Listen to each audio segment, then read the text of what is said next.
So it's $5 gold time. $5 gold time is about a famous coin, but I'm going to tell you about a story that's not as famous. The 1822 $5 gold piece. As you know, it is kind of scarce, and the Smithsonian has an edge on the market. These guys over here get one for Mr. Lilly, who donates it over there from the one that they found in change. So now they've got two. But what you may not know is his relatives. A gentleman who owned this coin, Amon Carter, was a friend of the Stacks, and if you could imagine, how in the world do you get Amon Carter to sell a coin?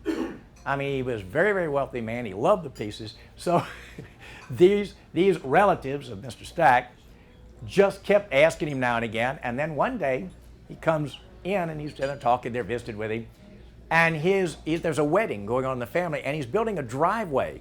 His house was huge. It's still there it's still there in Fort Worth. It's 8 miles from the road to his house.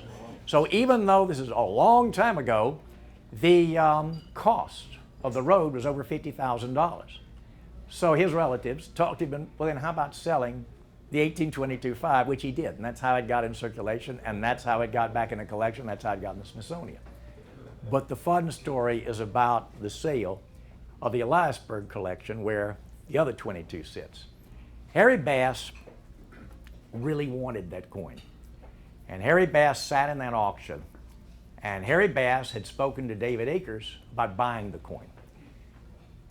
I'm going to tell you two people's version of the same story. I'm not going to draw conclusions, and I'm not taking sides, but you'll be interested in the story.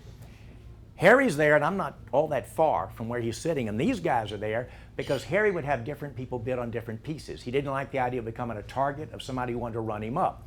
So these guys are bidding on the 1870 S3. Meanwhile, Akers has his bid on the 1822 5. Well, he buys the 70 S3, and I've been needling him all week because the 70 S3, if you've ever seen it, it actually was a watch fob at one point. It's got all these bubbles and things, it's got mounting on the top. So I had gone to a little pop shop in New York, and I remembered there was a guy in the window had a $5 gold piece that looked like a train ran over it. They'd been turned into a watch fob. So I brought it to the auction, I gave it to him and said, now that you're collecting watch fobs, I figure I can help you out with your collection. He is sitting there, looking at me. So we get through the three, and he and Harvey are behind. At this time, Harry now is despite Harry being Harry, he really was antsy because these were pieces that really made his collection. So he had told Harvey and Larry that he would give a signal, that he would go like this with his right ear where they were behind him, and that would mean bid, bid, bid, okay? So the bidding starts, and Harry goes like this. So Larry and Harvey go, what the hell does that mean? What are we supposed to do? Harvey says, we better damn well bid on it, or he's going to kill us. If he So they go like this, going, oh my God, if he turns around, it's the wrong signal. We're never going to hear the end of this. Fortunately, he simply didn't forget which year it was, and he wanted to buy it. He now owned it. $687,500. So here comes the 22.5, and the auction starts, and Akers is there. So Harry's watching that. The auction ends. Same price, if I remember right, it's a tie. Well, he walks over and says, I'm so glad about that. And Akers announces to him, he says, well, you didn't get it. And he says, what do you mean I didn't get it? He says, I'm bidding for Poe. And he says, well, wait a minute. You're bidding for me. He says, well, no, their bid was higher. Now, here's where the stories change. Akers has always said that he had a number from Bass, that the other number was higher, so when he hit the first, hit the second, he stopped. Bass had given them a buy-it bid on the 1870S, and Bass told me that he gave a buyer bid to Akers. That's why the Harry Bass collection lacks the 1822 5. You might say it led to unpleasantness, and it led to a change of relationships on who bid for Harry Bass in future years. Yeah. So the story of the sale of the coin is as fascinating as the coin itself. I think that as a tribute to that, when the coin is finally resold, we should get 2 people who want the coin to use the same guy and reenact the entire thing, and then let them at the end decide how it comes out. And use their ear. Exactly, and use their ear.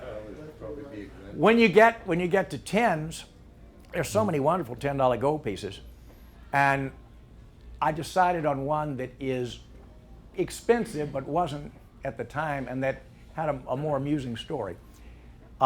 Dealer named Dan Brown, Denver, Colorado, 1532 Broadway, Denver 2, Colorado. He had retired from active dealing. He was P&G number 2. He flipped with, can't remember, Aubrey Beebe. He flipped with Aubrey Beebe, heads, tails. So Aubrey was 1, Dan Brown was 2. He was a true old-time dealer, a fine gentleman, a wonderful man. When he retired, he sent me a box. And in the box was coins he had just put away over the years because he liked them, because the condition was spectacular. And he said, go through and just send me a check for what you think these are worth. And I looked at all these pieces, and they weren't things I collected, but the condition was phenomenal. And so there's a gentleman who's a bank teller in Lafayette, Louisiana, and who always told me, if you see something just really wonderful, if it's not what you collect, that box had not what you would consider extremely rare dates, but just it had a gem set of Clark Gruber. Everything but the 20 Mountain of Gold. A gem set of Clark Gruber, and you'd always try to get the big one he couldn't find. It had some turban head gold pieces. It didn't have any great rarities, but the condition was amazing. The box is still in Lafayette, Louisiana. The family of the gentleman who bought it doesn't ever want to sell their dad's coins, who passed away years ago. And I'll bet anybody in here that no matter what coin story I tell you, by percentage, more money is made off that box than anything we could name, because it is things that cost $20 and $30 and $50 and $500 that would be like your 1851 gold dollar, that would just be mind-boggling numbers if they were today. Well, I told you that story, tell you this one. He sent me a letter a little later saying there's a lady that I got some stuff from Kreisberg and Jerry Cohen, and she wants to sell it. I'm not in business anymore. You might be interested because it's some early proof sets. It's 2 proof sets, and they're original, and here's her number. And she lived in, of all places that she would live, Las Vegas, Nevada. So I talked to this lady on the phone. She's a bank teller in Las Vegas. And she said that her, I guess, grandfather, and then he had remarried after his wife passed away to a younger woman, and the birth sets were in proof sets that were purchased directly from the mint. Well, his birth year was 1887, had copper, silver, and gold. And so I said, that's incredible. I mean, it's going to have a 20 in it. I mean, that's going to be an amazing group. So I go over there, and she said that's the only one she wanted to sell. She was going to keep the other one. So I go over there, and I talked to her on the phone, and I made a deal at $37,500, which all of you think now I cheated her. Remember, this is a long time ago. So $37,500, and I got a cashier's check because she didn't know me and never met me, so I wasn't going to go in there and say, gee, why don't I write you a check? I wouldn't expect her to do that.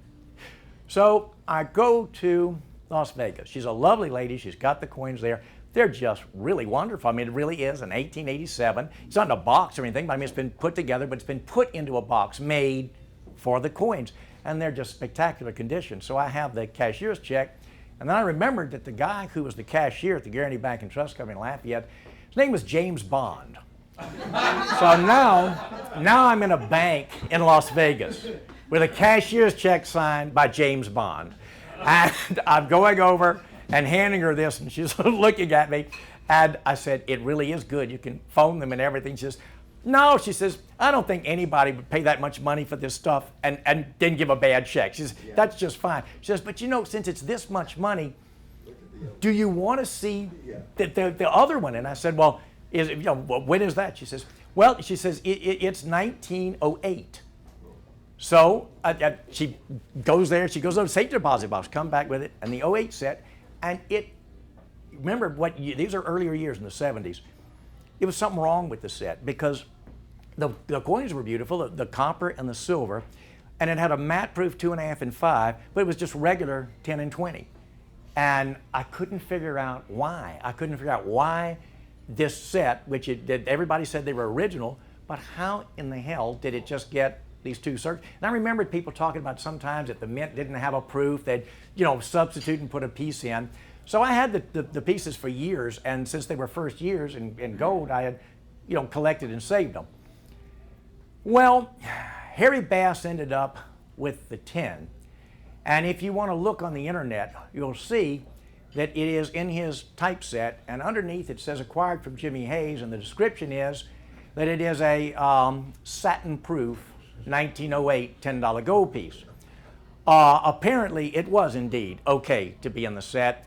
I don't know where the 20 is because I have no idea what I did with the 20. But since I considered it a really nice $20 gold piece, I probably, and even maybe in the set in Lafayette, I have no idea where it went, but somebody has a really rare 1908 $20 gold piece. So that takes care of the 10s. The 20, I owe Mr. Dan Ruther a debt because the 20 that I wanted to talk about wasn't the packet or the fact that there actually is an 1849 that's going to appear in the market someday. It's not in gold, but there was a brass 1849 sold 125 years ago and documented. There is a trial strike in brass of the 1849 $20 gold piece, and someday in some auction it's going to attract a whole lot of attention. But I picked instead one of the most famous coins in American numismatics, the story of which had never actually been put in the chronological order with all the facts that it should have, and that's of course the Indian head. And Mr. Harwell is back there. He's probably seen it. You ever seen one of those? Vaguely remembers it probably. Probably remembers it. I was in law school, and a flyer, but it was a nice flyer. But it had, for the time, it was incredibly nice, with beautiful photographs of the most incredible thing you've ever seen. Virtually every gold pattern that was struck in gold, including the Amazonian set, and of course, the central piece was the 1907 20 with the Indian headdress. And I just looked at that and went, that is truly unbelievable. And it was, for the time, it was just a huge amount of money. And then when I told JD I was going to pick that 20, we started talking to some of the people who were still around and who remember the transaction. And I also phoned through some help from Mr. Harwell, the Wilkinson's, the son, who was a coin dealer for a while, selling ancient coins, to put the whole trail together. And Waldo Newcomer, in 1932, wrote a letter attempting to make a sale for $10,000. He had acquired the piece from the Barber estate in, I think, 1917, huh, JD? Which, isn't that amazing? Somehow Barber ended up with these coins that never should have left the mint. And one of them was a great big Indian head 10. It sort of reminds you of a 1930, well, never mind.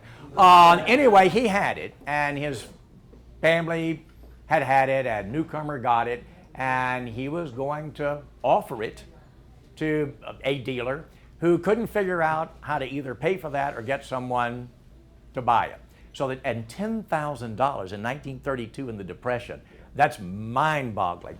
So they end up returning that. Johnson sends it back. It's back in the estate, and then unfortunately death comes along in 1934 or so, and the piece at that point, by Edgar Adams, gets offered to Garrett. Garrett says that's ridiculous. The price is just overwhelming. So when Garrett didn't buy it, the world's greatest collection, Fred Boyd, comes in. And this is a good time to stop and tell those of you, and those who know, let me bore you. The world's greatest collection was the greatest American collector. He did a presentation here on the greatest American hoarder of rare coins, Virgil Brand. But Fred Boyd loved everything related to numismatics. And he formed what, during his lifetime, and to this day in many cases, was the best collection of United States coins, patterns, Washington pieces, colonials, Fugio cents, pre-federal, currency, anything and everything. The 24 sales they did of John Ford, 95% of everything in them is Fred Boyd. It was the other areas that he had that Ford had acquired, and Ford did add a few pieces. But if you look back at those pedigrees, very, very few.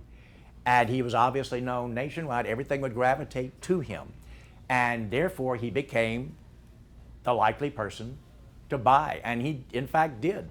Didn't balk finally at whatever the sum was. It's not clear, and I'm not sure it's exactly told, the exact amount. And Dan Ruth and I can't prove it. But nevertheless, he acquired it. That part is very clear. And in comes the silver fox again, Abe Kosoff. Funny how he keeps kind of reappearing in these things. And he wrote in the thing, I think it was either, the title of it was Abe Selectively Remembers or Abe Remembers. I get confused about the exact title. But Abe's version is that he wants to buy this coin because he knows he can sell this to Farouk. So he goes to talk to Mr. and Mrs. Boyd, and that he says that Fred Boyd tells him that his wife owns it and that they bought it for $1,500 and that she won't take a penny more. There are Star Trek episodes I believe more than I believe Abe's story. In some manner, however, it is true that Abe ends up with the coin. The coin goes over for $9,900 because, once again, it's right under that ceiling, and goes over to King Farouk, who apparently irritated a lot of people shortly thereafter. And in the middle of the 1950s, we get back to the palace sale again, where most of the set is sitting. And at that point, and this is where John actually spoke to Dr. Wilkinson himself, and I spoke to the son, but here's what happened. And their version of it, since everybody else is dead, we'll take their version, and which sounds, by the way, more logical than everybody else's. Dr. Wilkinson had decided not to buy the piece because he had been told that they were harshly cleaned.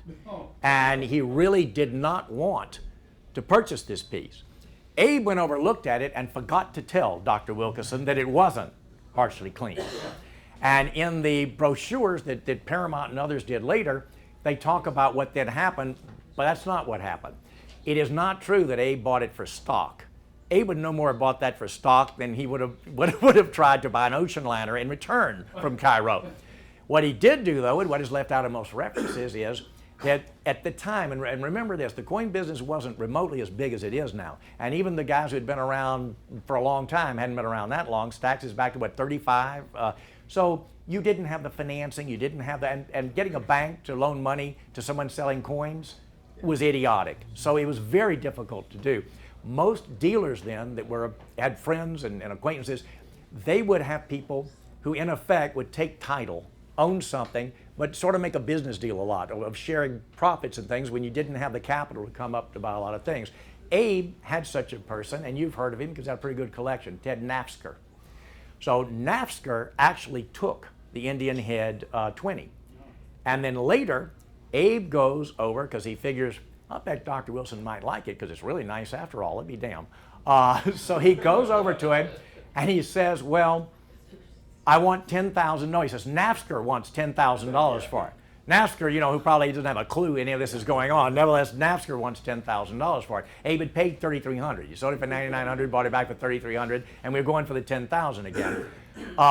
Dr. Wilkinson's son told me the other day, he said, Dad used to say that Abe only knew one price for a coin, $10,000, no matter what it was or when it was made.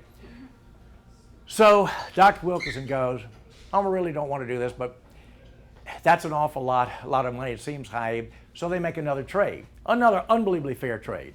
What he did was he traded to him a complete set, 1908 to 1915, of U.S. gold proofs. Sandblast proofs, Roman proofs, complete set, 08 to 15, in return for getting the Indian Head 20. Now he's got it. Picking it up, though, was an interesting story that he told me the other day on the phone. And you got to remember how different the coin business was then. He and his dad go to get the coin because now they purchased it, but we can get it. It was a major show, maybe an A&A, but anyway, a big show. Spinks is there, and they walk in, they say, we're looking for Abe. He's got a coin for us. The guy from Spinks says, who didn't know them well, says, here, y'all watch my table, I'll go get him. So now they got the Spinks table, and the two of them, who the gentleman from Spinks had never met, are running the table. No one else is there. He wanders away for about 15 minutes, they come back, and there's Abe, and they pick up, now they've got the 20. So they're all together. Now I'll make a bar bet, because I looked at this, and I took it from the beginning of when it was known to be sold. more people that owned that coin lost money than made money on it. If you go through and add it all up, way more losers than winners. Julian Liebman and a lot of people that have, the coin's price was ahead of its time again. It was like the $10,000 figure, but in a different context. Absolutely it's worth it, it's fabulous, but it wasn't worth it at that moment, and you hadn't cracked those barriers of those huge prices. So when you had difficulty moving the piece, so Paramount does a great job promoting it, great job telling the history of it. All of this stuff is wonderful. The coin is spectacular, but they really can't sell it. It ends up where you've got kind of a deal made where Michael Brownlee is then trying to talk Paramount into, you guys buy this, you can promote it. Later on, as all of you know, and I'll make this shorter, is Julian Liebman ends up with both the Amazonian set and the 10. He can't sell them. He's paying interest on it. He's having extreme difficulty. And when all is said and done, with a huge passage of time, the current owner of the 10 bought it for less than 5 different people who had owned it. And I'm not counting the partnership deal. One of the deals on the 20 was, it was divided into shares of 10. And one gentleman who was a major investor had, 4 or 5 of the shares? And then other people each had a share, because that was such a huge amount of money to be dealing with. But when it was finally sold, it was under that price. And it still lives where it has lived, and where, by the way, it is going to live for a long, long time. It is close to perpetuity before that piece will disappear. And that's, I think, an extraordinary story about an extraordinary coin that I don't think anyone in this room is ever going to see again, because it simply is buried very, very much away.